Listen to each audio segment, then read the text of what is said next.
All right, so let's get the elephant in the room out of the way. My hair is different now. It's too long. I can't have it falling in my face anymore, so I gotta train it to do something different, and it's a work in progress. All right. Okay, so now that we've got that out of the way, it's time for the questions and answers video for May 2020. So this month, Nicholas writes in with another question. Nicholas asks, following the channel update this month, I was wondering if you had a favorite decade/era in anime. Oh boy, Nicholas. Well, by now, I'm sure you probably know before you even send that question, that's not going to be one of these questions that I have a quick and easy answer to. So, yeah, strap in for this one, I guess. So, for starters, I would say, based solely on nostalgia, my comfort zone, my home base of anime, as we'll put it, is definitely like, the mid to late 90s. I was born in 1990, which to me, I mean, I know to a certain extent, I'm sure everyone sort of feels this way one way or the other, but I feel like kind of made me the like laser targeted perfect age for the whole anime boom that happened in the West, at the end of the 90s, into the early 2000s. Like I was 6 or 7 ish for when, Digimon and Pokemon were first becoming popular. I was like 10 or 11 when Dragon Ball Z was getting popular, and like 12 to 13 when stuff like Cowboy Bebop was starting to come over to like, like Adult Swim, like the later night blocks and stuff like that. So once again, I feel like it's one of those things. I'm sure everyone sort of feels like they sort of grew up with anime because that's just kind of how we engage with media as we grow up. We start finding stuff that's fits our certain age group, and here's the thing: they never stop making anime. They never stop making anything. They just keep making this stuff, and so that means when whatever time period you're at for whatever age, there's someone making something for your age range. But all that to be said, like I don't know if I have to pick a certain era or decade or whatever, just based on nostalgia. I guess it's that time period. But I mean, that doesn't mean I don't like modern anime as well. I did the whole seasonal anime thing there for a couple years where, I would pick out my 2 to 3 shows that I would watch every week, week to week for the whole season. And once the new season started, pick another show, yada, yada, yada, so on and so forth. I mean, it was fun. Like I would I treated it like I was a kid, and like I would also usually save it up for like Saturday or Sunday, and even if the shows didn't come out on that day, I wouldn't watch them until all three, like 2 or 3 of them had come out for that week, and watch them all on the same day. It's fun, but at the same time, I couldn't keep that up either. Either just there's a couple seasons where there just wasn't really anything that's interesting me, or like eventually at a certain point, you drop a couple seasons, and then time marches on, you don't have as much free time anymore, and then just stuff passes you by, and just you know how it is. So like there's still modern stuff I watch, and like I just over the last month finally caught up on the latest season of My Hero Academia, which was good, but also I'm very glad that I did not watch that week to week. And particularly the beginning of the season would have been, whew, that would have been kind of rough with just the pacing of it. But when you just watch one a day, pretty good. But the last thing I guess I'll add in is, and anyone that's been following my Twitter recently already knows a lot of this thinking that I've had going on in my head is so the most recent thing I've been watching is I've been going through the Patlabor OVAs and the movies, and that sort of got me spiraling into. So this is gonna basically give you a peek behind the curtain as to how a lot of my video ideas come into focus, because I think I'm like 75% of the way there to a full on could be a video topic. I don't have the last kind of chunk. I feel like I need one piece to the puzzle that I'm still kind of missing to make it fully worthy of like a full video, but I'm getting there.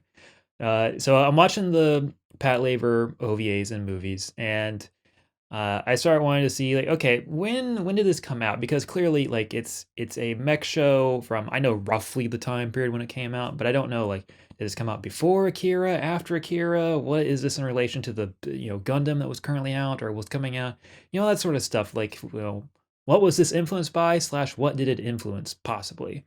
And I started noticing, like, so the Patlabor OVAs start in '88, and then the movie comes out in '89. So then the OVAs are coming out every couple of months, so it's like basically constant through '88 all the way up, leading up to culminating '89 with the movie. And I started realizing, like, Okay, wait, Akira is 88, right? And then I start thinking like, I look up what the Gundam is, like, oh crap, Char's Counterattack came out in 88 also. And then I just start looking up movies that came out in 88 period. My Neighbor Totoro, Grave of the Fireflies. Like, wow. That's a lot of heavy hitters in one year. And when you add in like when you add 88 and 89 together, you add in stuff like the like TV shows that were currently airing at the time. You have Dragon Ball Ends and Dragon Ball Z Begins at 89. You have Fist of the North Star. Uh, Other OVAs are like Legend of Galactic Heroes. There's just there's so much stuff between that just that 2 year period, um, which has led me to ask the question like, is this like the best 2 year period in anime ever? Like, just so much, not only influential stuff, but when you add in the fact that like stuff like Akira and then Patlabor is directed by Mamoru Oshii, who went on to direct Ghost in the Shell. And between Akira and Ghost in the Shell, those are the two like Dragon Ball Z, which also in Japan in that same time period, but in America, obviously a little later, I would say Dragon Ball Z, I think, is largely that and somewhat Pokemon, but Pokemon's kind of complicated because it's more of a multimedia franchise. Like, I think the games are just as important as the anime.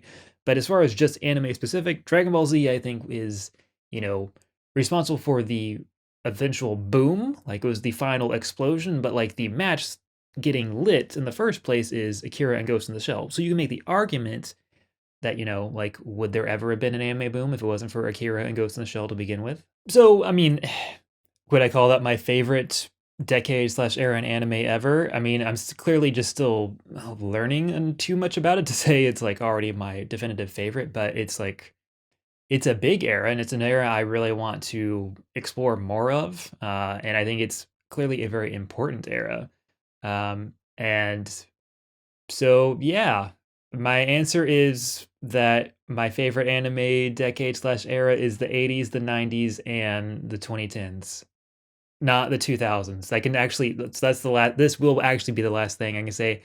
There's something about mid 2000s anime for the most part. There's always obviously like exceptions, but for the most part, I don't like the look of most anime from the mid 2000s. There's something I'm thinking of like a Gundam Seed Code Geass type, you know, art style to those shows that like the character designs are just like they're very pointy and like very very heavy like line work, but also the colors are the colors are super bold, but they're also flat. So it just makes them look really cartoony to me, like almost like a Western style like animation, but they're not animated like Western style animation. Like they're still, once again, always exceptions to the rule, right? We all know this, okay? But like, Western style animation is like very bold line work like that and very cartoony, but they'll also animate them very outlandishly and cartoony, squash and stretch all the basics of animation, whatever. But in a lot of cases with a lot of these anime, like they're still kind of doing the slightly more realistic animation style of animating the characters, and it just doesn't work for me. So I don't know why it is, but just like I struggle a lot. There's good stuff that I have watched from that, and I'm sure there's plenty of other good stuff that I need to watch, but it's a weak point for me, and I will eventually have to just overcome that. All right, so as usual, there's your very long, rambly, not actually answering the question answer for this month. We'll put up another post in a couple of days once the new month starts, and we can do the whole thing over again, and I can ramble on and not actually answer the question yet another time. So until next time, as usual, I hope you guys are all doing well out there, staying safe and staying sane. And until next time, I'll talk to you later. Bye.